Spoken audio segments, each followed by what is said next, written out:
하나님 말씀 요한계시록 4장 1절서 3절 봉독해 드리겠습니다. 이 일 후에 내가 보니 하늘에 열린 문이 있는데 내가 들은 바 처음에 내게 말하던 나팔 소리 같은 그 음성이 이르되 이리로 올라오라. 이후에 마땅히 일어날 일들을 내가 네게 보이리라 하시더라. 내가 곧 성령에 감동되었더니 보라, 하늘에 보좌를 베풀었고 그 보좌 위에 앉으신 이가 있는데 앉으신 이의 모양이 벽옥과 홍보석 같고 또 무지개가 있어 보좌에 둘렀는데 그 모양이 녹보석 같더라. 아멘.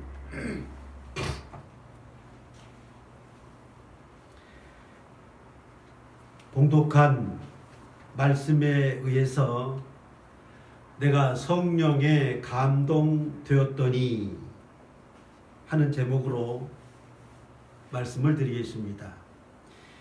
2절에 내가 곧 성령에 감동되었더니 성령에 감동되었다는 말을 했습니다. 1장 요한계시록 1장 1절에 보면 예수 그리스도의 계시라, 그리스도의 계시죠. 이는 하나님이 그에게 주사 반드시 속히 일어날 일들을 그 종들에게 보이시려고 그의 천사를 그 종 요한에게 보내어 알게 하신 것이라. 이렇게 말씀했습니다. 하나님께서 계시를 그리스도에게 주시고 그리스도께서 사도 요한에게 주시고 사도 요한은 7 교회의 사자들에게 이 말씀을 편지로 써서 전달합니다. 모든 성경은 성령의 감동하심을 받은 사람들이 기록한 것인 것처럼 요한계시록도 사도 요한이 성령에 감동되어 그리스도의 계시를 받아 기록했습니다. 베드로 후서 1장 21절 보면 예언은 언제든지 사람의 뜻으로 낸 것이 아니요 오직 성령의 감동하심을 받은 사람들이 하나님께 받아 기록한 것이다. 베드로가 말했죠. 바울도 디모데후서 3장 16절에 모든 성경은 하나님의 감동으로 된 것이다. 그리 말을 했습니다. 구약 성경도 신약 성경도 성경은 성령의 감동하심을 받은 사람들이 기록한 거예요. 전에도 말씀드렸습니다만 사도행전 1장 16절에 성령이 다윗의 입을 통하여 예수 잡는 길잡이가 된 유다에 대해서 예언을 했습니다. 구약시대에 다윗이 2장 31절에 사도행전 2장 31절에 미리 본고로 그리스도의 부활을 또 예언을 했습니다. 다윗이 그가 음부에 버림이 되지 않고 그가 육신이 썩음을 당하지 아니하리라. 이게 성령에 감동된 다윗이 예언한 말입니다. 마가복음 12장 36절에 다윗이 성령에 감동되어 친히 주께서 내 주께 앞에 주는 하나님이고 내주는 그리스도입니다. 주께서 내 주께 이르시되 네 원수를 네 발 아래 둘 때까지 내 우편에 앉았으라. 이 세상에 오셔서 십자가에 못 박혀 죽으시고 부활 승천하신 그리스도가 하나님 보좌 우편에 심판하실 때까지 앉아 계심을 성령에 감동되어 다윗이 예언을 했어요. 그런가 하면은 요엘 선지자는 사도행전 2장 16절에 알세에 내가 내 영을 모든 육체에 부어주리니, 성령이죠. 너희 자녀들은 예언할 것이요 너희 젊은이들은 환상을 보고 너희 늙은이들은 꿈을 꾸리라. 그때에 내가 내 영을 내 남종과 여종에게 부어주리니 그들이 예언할 것이요. 요엘 선지자를 통해서 오순절날 성령 부어주실 것을 예언한 말씀입니다. 예언대로 다 이루어졌지요.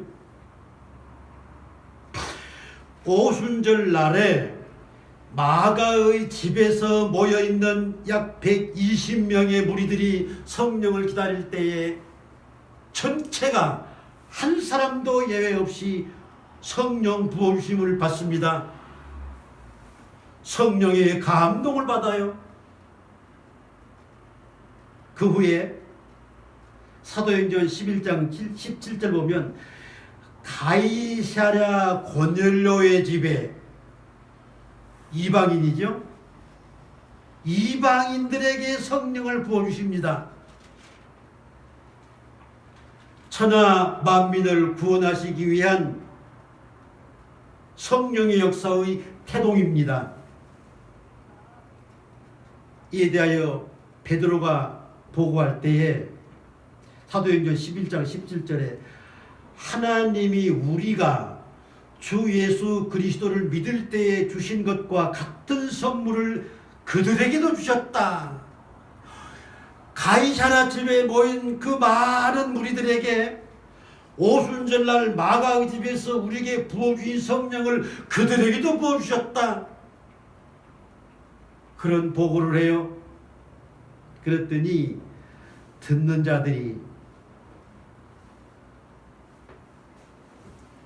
하나님께서 이방인에게도 생명 얻는 회개를 주셨도다.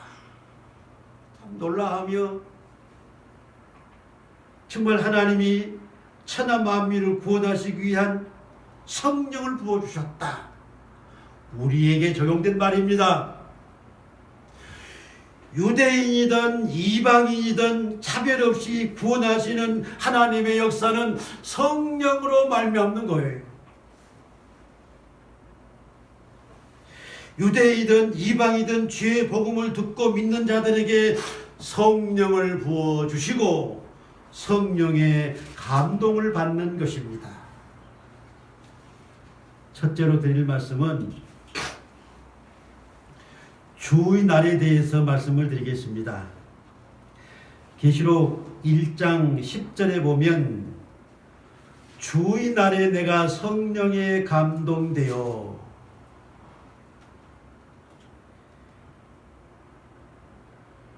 사도 요한이 1장 9절에 보면 하나님의 말씀과 예수를 증언하였음으로 말미암아 반모라는 섬에 있었더니 주의 날에 내가 성령에 감동되었다 했습니다. 사도 요한이 주의 날에 성령의 감동을 받았다고 주의 날을 명시했습니다. 의미가 큽니다. 성경에 기록된 주의 날은 두 가지가 있습니다. 첫째, 예수님께서 무덤에서 부활하신 날이 주의 날입니다. 마태복음 28장 1절에 안식 후 첫날 예수님께서 그 무덤에서 부활하셨어요. 예수님이 부활하신 그 날이 주의 날입니다. 예수님이 무덤에서 부활하신 주의 날은 의미가 큽니다. 사망에서 생명으로 부활하셨어요. 사망의 권세를 이기시고 생명의 부활을 받아. 이 날이 주의 날입니다. 어두움에서 빛으로 나오신 날입니다. 땅속 어두움에서, 무덤 속 어두움에서 빛으로 나오신 예수님입니다. 그리고 예수님의 무덤을 찾아갔던 막달라 마리아와 여인들이 부활하신 예수님을 만나는 기쁨의 날입니다.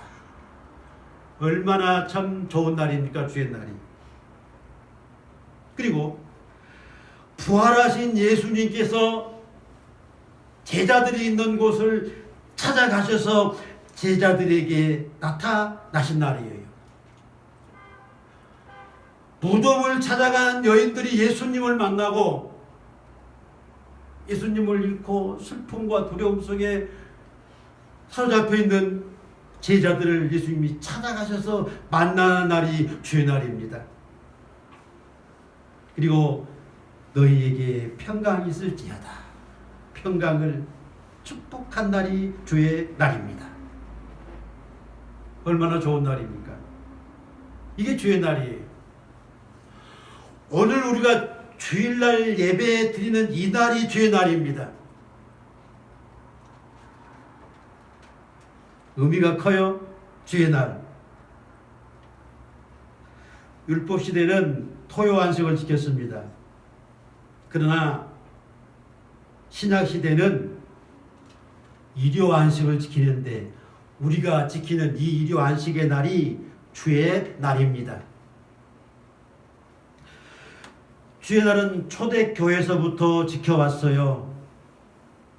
그러나 AD 4세기 초에 교회의 공식 집회일로 확정했습니다.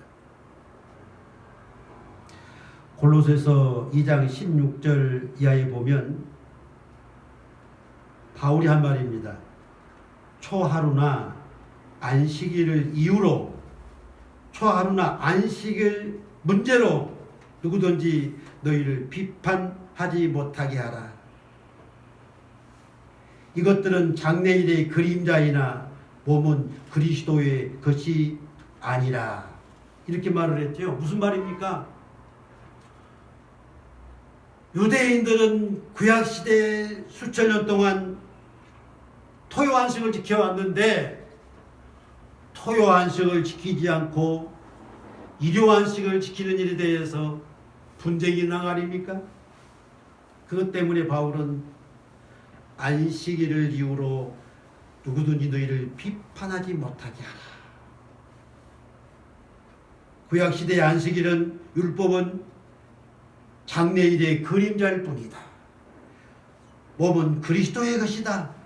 신약시대는 그리스도요, 구약시대는 율법입니다. 율법은 그림자에 불과한 겁니다. 히브리서 기자도 히브리서 10장 1절에 율법은 장차올 좋은 일의 그림자일 뿐이요 참 형상이 아니므로 해마다 늘 드리는 같은 제사로는 나오는 자들을 언제나 온전하게 할 수 없느니라. 역시 마찬가지입니다. 율법은 그림자예요. 사람을 온전하게 할 수 없어요. 오직 그리스도 복음만이, 성령만이 온전케 할 수 있습니다. 주의 날은 예수님께서 부활하신 날이다. 그런데 사도 요한이 주의 날에 성령에 감동돼요. 주의 날 교회에 나와서 말씀을 전하고 말씀을 들을 때에 우리가 성령 감동받는 거 아닙니까? 주의 날 두 번째, 예수님께서 재림하시는 날이 주의 날입니다. 베드로 후서 3장 10절에 주의 날이 도적같이 오리니, 주의 날이 도적같이 오리니 재림의 날 아닙니까? 그날에는 하늘이 큰 소리로 떠나가고 물질이 뜨거운 불에 풀어지고 땅과 그 중에 있는 모든 일이 드러나리로다. 주의 재림의 날에 있을 일들에 대하여 이렇게 예언을 했습니다. 또 바울은 데살로니가전서 5장 2절에 주의 날이 도적같이 이를 줄을 너희 자신이 자세히 알기 때문이라. 그들이 편안하다 안전하다 할 그때에 임신한 여자에게 해산의 고통이 이른 것 같이 멸망이 갑자기 그들에게 이르리니 결코 피하지 못하리라. 주 재림의 날에 있을 일입니다. 그러나 데살로니가후서 2장 1절에는 형제들아 우리가 너희에게 구하는 것은 우리 주 예수 그리스도의 강림하심과 우리가 그 앞에 모임에 관하여 역으로나 또는 말로나 또는 우리에게 받았다 하는 편지로나 주의 날이 이르렀다고 해서 쉽게 마음이 흔들리거나 두려워하거나 하지 말라. 참 역사적인 일들을 보면 예수님 재림하신다고 우리나라에서도 그런 일이 있었죠. 모여가지고 신혼 입고 모여가지고 기다리는데 그들에게만 재림하겠습니까? 아닙니다. 성령의 감동함을 받은 사람들, 어느 곳에 있든지 그리스도의 재림의 날에 주님을 영접하는 겁니다. 바울도 베드로도 주님의 재림하시는 날을 주의 날이라고 또 그날들에 대한 교훈을 말을 했습니다. 사도 요한이 주의 날에 내가 성령의 감동을 받았다. 큰 의미를 주고 있습니다. 두 번째, 성령에 감동되어 주의 음성을 들었습니다. 그 1장 10절에 주의 날에 내가 성령에 감동되어 내 뒤에서 나는 나팔 소리 같은 큰 음성을 들으니, 주의 날에 성령에 감동되어 주의 음성을 들은 그 다음에 4장 1절에 이 일 후에 하는 말은 1장 10절에서 성령의 주의 날에 성령에 감동되어 주의 음성을 받은 그 음성을 또 여기에서도 성령의 감동을 받습니다. 성령에 감동되어 주의 음성을 들어요. 성령의 감동을 받은 사람들이 하나님께 받아 말한 것처럼 사도 요한이 성령에 감동되어 계시를 받아 기록해서 7 교회에 보내죠. 성령에 감동되어 주의 음성을 들을 때에 네가 보는 것을 두루마리에 써서 1장 11절입니다. 에베소, 서머나, 보가모, 두아디라, 사데, 빌라델비아, 라우디게아 7 교회에 보내라. 성령에 감동된 사도 요한이 주의 음성을 들을 때에 7 교회에 보여줄 계시를 편지로 써서 보내라. 그것이 2장 3장에 기록되어 있는 말씀들입니다. 2장 3장의 7교회에 대한 계시의 말씀들을 음성으로 듣고 기록을 해서 7교회에 보냅니다. 수신자가 7교회입니다. 그러나 수신자는 이 세상 모든 교회들이 수신자입니다. 7교회에 보낸 그 말씀마다 귀가 있는 자는 성령이 교회들에게 하시는 말씀을 들을지어다. 2장 7절, 11절, 17절, 29절, 3장 6절, 13절, 22절 7교회마다 성령이 교회들에게 하시는 말씀을 들을지어다. 사도 요한이 음성을 듣는 것은 성령이 교회들에게 하시는 말씀의 음성이었습니다. 성령에 감동되어 주의 음성을 주의 계시를 받은 거예요. 모든 교회들은 성령에 감동되어 주의 음성을, 주의 말씀을 들어야 합니다. 사도행전 10장 44절 성령이 말씀 듣는 모든 사람에게 내려오니 마가의 다락방에서도 가이사랴 고넬료 집회에서도 성령 하나님 말씀 듣는 모든 자들에게 성령이 내려오심을 말씀했습니다. 성령에 감동되어 듣지 못하면 사도행전 28장 26절에 너희가 듣기는 들어도 도무지 깨닫지 못하며 보기는 보아도 도무지 알지 못하는도다. 성령의 감동 없는, 성령 없는 그러한 말씀은 들어도 듣지 못하는 거예요. 보아도 보지 못하는 거예요. 오직 성령으로 이것을 우리에게 보이셨으니 성령은 모든 것 곧 하나님의 깊은 것까지도 통달하시느니라. 성령은 통달의 영입니다. 요한복음 14장 17절에 그는 진리의 영이라. 세상은 능히 그를 받지 못하나니 세상은 능히 그를 받지 못하나니 이는 그를 보지도 못하고 알지도 못함이라. 그러나 너희는 그를 아나니 그는 너희와 함께 거하시며 너희 속에 계심이라. 주를 믿는 자들은 성령의 부으심 받고 성령은 주를 믿는 자 몸 안에 성전 삼아 계십니다. 성령 받은 자들이 내주하는 성령이 계실 때에 성령의 감동을 받아요. 요한복음 14장 26절에 보면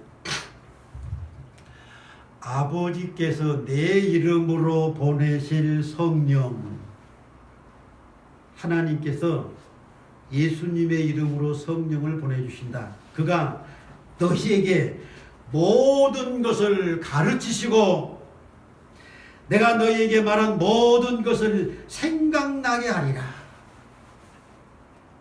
성령은 모든 것을 가르치십니다. 3년 동안 제자들에게 말씀하신 그 모든 말씀들을 성령께서 가르치시고 생각나게 하시는 거예요. 사울이 주를 대적하는 사도들을 대적하는 자였지만 그리스도의 계시로 말미암아 제자들이 3년 동안 배운 모든 말씀들을 성령의 계시에서 환하게 알았습니다. 이게 성령입니다. 요한복음 5장 26절에 내가 아버지께로부터 너희에게 보낼 보혜사 곧 아버지로부터 나오시는 진리의 성이 오실 때에 그가 나를 증언하실 것이요. 성령의 발원지는 하나님 아버지로부터 발원합니다. 아버지로부터 예수님이 성령을 받아서 그 약속하신 성령을 주를 믿는 자들에게 부어 주시는 거예요. 약속하신 성령을 기다리는 그들에게 성령을 부어 주셔서 성령의 감동을 받고 주의 음성을 듣고 믿고 환상과 계시도 보았습니다.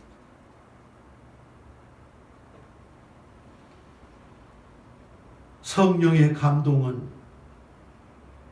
주를 믿는 모든 자들이 받는 거예요. 말씀을 전하면 아멘, 아멘, 할렐루야. 성령 받은 증거 아닙니까? 믿습니다. 성령 받은 증거예요. 성령에 감동되어 주의 음성을 들어야 그 말씀을 깨닫는 겁니다. 세 번째 드릴 말씀은 성령에 감동되어 보았습니다.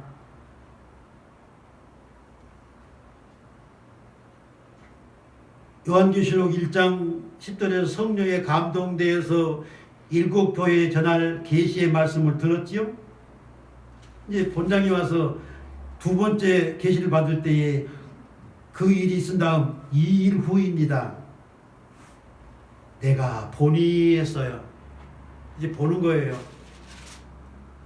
성령에 감동되어 보니 하늘에 열린 문이 있는데 내가 들으니 처음에 내게 말하던 나팔 소리 같은 그 음성이 이르되 이리로 올라오라.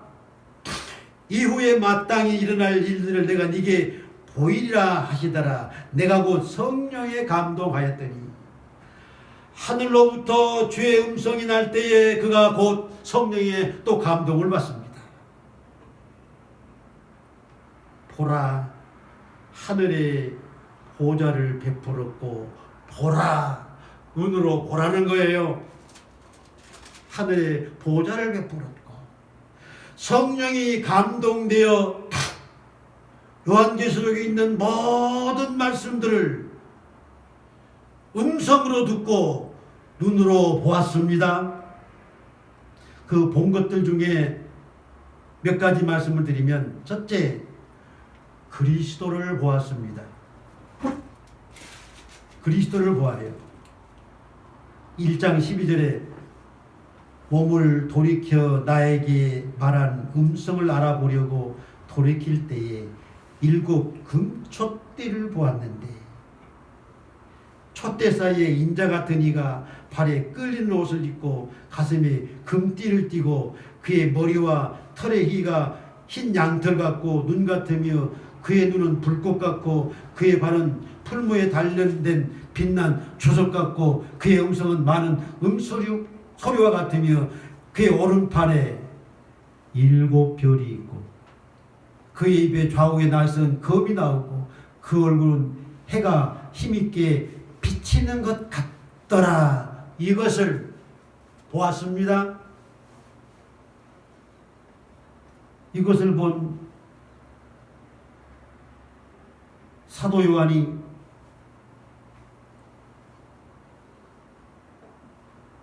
(1장 17절에) 보면 내가 볼 때에 그의 발 앞에 엎드려져 죽은 자같이 되매 예수님의 형상을 보고서 두려워서 기절할 정도 아닙니까? 이 그리스도의 모습을 본 것은 심판주의 모습입니다. 심판주의 모습.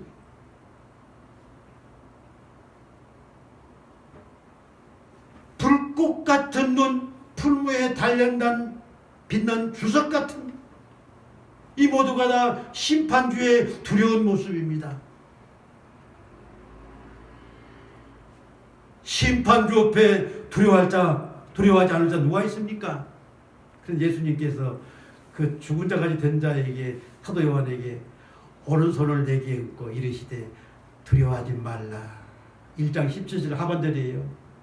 나는 처음이요 마지막이니 나는 살아있는 자라. 내가 전에 죽었었노라. 볼지어다 이제 세세토록 살아있어 사망과 음부의 열쇠를 가졌노니 그러므로 네가 본 것과 지금 있는 일과 장차 될 일을 기록하라. 네가 본 것, 지금 있는 것, 장차 될 예언을 기록하라는 말입니다. 20절에 네가 본 것은 내 오른손의 7별의 비밀, 7별의 비밀, 7 금촛대라. 7별은 7 교회의 사자요 7 촛대는 7 교회니라. 예수님의 오른손의 7별은 주의 종들입니다. 7 교회의 사자들이에요. 7 금촛대는 7 교회라 했습니다. 교회와 주의 사자들에게 네가 본 것을 전하라 그 말입니다.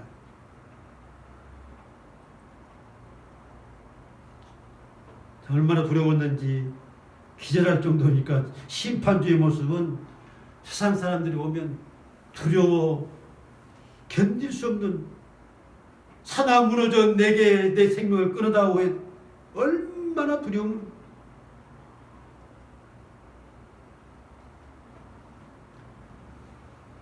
예수님의 심판주의 모습을 보았어요.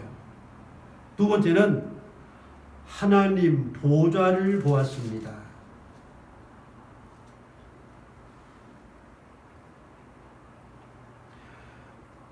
4장 2절 본절이죠. 내가 곧 성령에 감동되었더니 보라 하늘에 보좌를 베풀었고, 보좌죠. 그 보좌는 그 보좌 위에 앉으신 이가 있는데 앉으신 이의 모양이 벽옥과 홍보석 같고 또 무지개가 있어 보좌에 둘렀는데 그 모양이 녹보석 같더라. 하나님 보좌를 보았어요. 하나님은 보좌만 보고 벽옥과 홍보석 같고 무지개가 둘러있는 녹보석과 같은 그러한 모습으로는 보았습니다. 하나님의 본 모습은 보지 못했어요. 왜 그랬습니까? 출애굽기서 33장 22절 보면 하나님 모세에게 네가 내 얼굴은 보지 못하리니 나를 보고 살 자가 없음이라. 역시 모세에게도 하나님의 얼굴은 볼 수 없었습니다. 그 누구도 하나님의 얼굴을 보고 살 자가 없었기 때문에 구약시대나 신약시대나 그 누구도 하나님의 얼굴을 보지 못했습니다. 후광의 모습, 광채의 모습, 색깔의 모습으로 하나님 보좌 위에 계신 하나님을 본 거예요. 보좌를 본 거예요. 세 번째는 24 장로들을 보았습니다. 4절에 또 보좌에 둘러, 하나님 보좌에 둘러서 24 보좌들이 있고 보좌 위에 24 장로들이 흰옷을 입고 머리에 금관을 쓰고 앉아있더라. 하나님 보좌가 있고 24 보좌가 있는데 보좌 위에 장로들이 앉아있어요. 그 24의 숫자는 구약의 12지파, 신약의 12사도 합한 24 보좌, 24 장로라고 합니다. 그것을 보았어요. 뭐 시간이 많지 않아서 다 못 드립니다만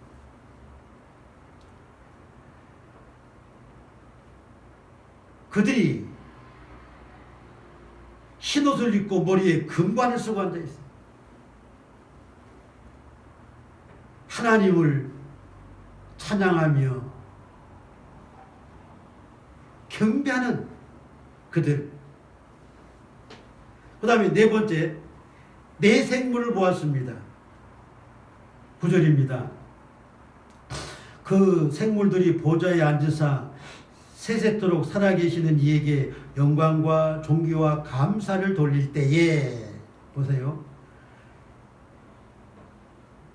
내 생물이, 그 내 생물은 7절에 첫째 생물은 사자 같고, 둘째 송아지 같고, 셋째 얼굴이 사람 같고, 넷째 날아가는 독수리 같은 그 네 생물이에요.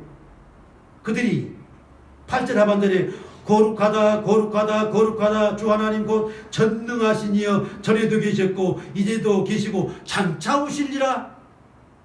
내 생물들이 하나님을 그렇게, 그리스도를 그렇게 찬양했습니다. 내 생물이 하나님을 그렇게 찬양할 때에 10절에 24장로들이 보좌에 앉으신 이에게 엎드려 세세토록 살아 계시는 이에게 경배하고 자기의 관을 보좌에 드리며 이르되 우리 주 하나님이여 영광과 존귀와 권능을 받으시는 것이 합당하오니 주께서 만물을 지으신지라 만물이 주의 뜻대로 있었고 지으심을 받았나이다. 하나님 보좌 위엔 24장로들도 엎드려 하나님을 존귀와 영광을 돌리고 내 생물도 존귀와 영광을 돌려요.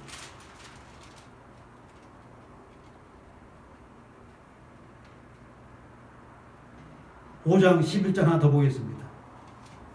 5장 11절.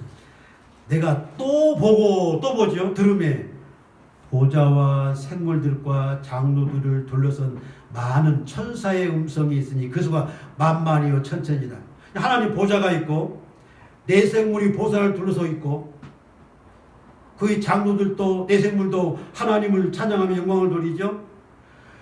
그 모든 주위에는 만만이요 천천인 천사들이 12절에 죽임을 당하신 어린 양은 능력과 부와 지혜와 힘과 존귀와 영광과 찬송을 받으시기에 합당하도다.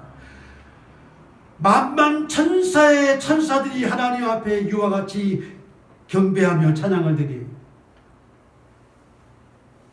13절에 5장 13절에 내가 또 들으니 하늘 위에와 땅 위에와 땅 아래와 바다 위에와 그 가운데 모든 피조물이 이르되 보좌에 앉으신 이와 어린 양에게 찬송과 존귀와 영광과 권능을 세세토록 돌릴지어다 하니 내 생물이 이르되 아멘 하고 장로들은 엎드려 경배하더라. 이것이 천상의 예배의 광경입니다. 하늘 예배의 광경이. 나중에 구원받은 주의 모든 백성들이 천국에 가서 만만이요 천천인 그 천사들이 하나님을 찬양함 같이 구속함을 받은 모든 자들이 하나님께 경배와 찬양을, 예수님께 경배와 찬양을 감사를 드리는 것입니다. 주일날 예배 드리기 힘든데 세세토록 그렇게 어떻게 예배 드려? 아닙니다. 육신이 아니에요. 영이에요. 천사같이 되는 거예요.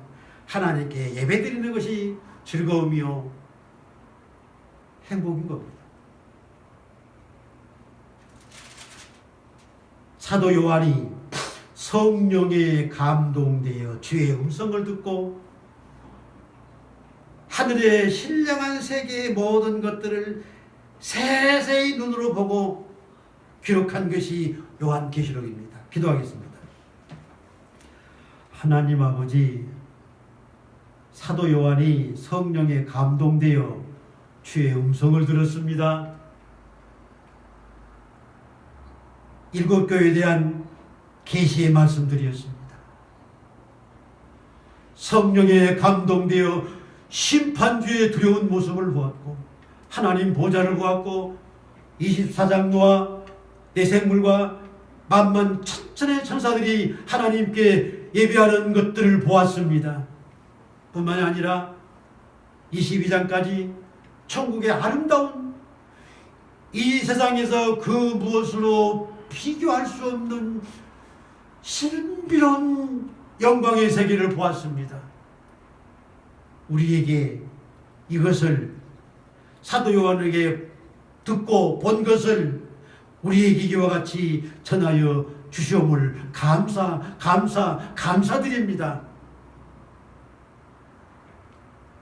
우리에게 성령을 물 붓듯 부어주셔서 항상 우리 안에 계시었고 성령의 감동이 항상 함께 하셔서 주의 음성을 듣고 신령한 세계도 보게 하여 주옵소서.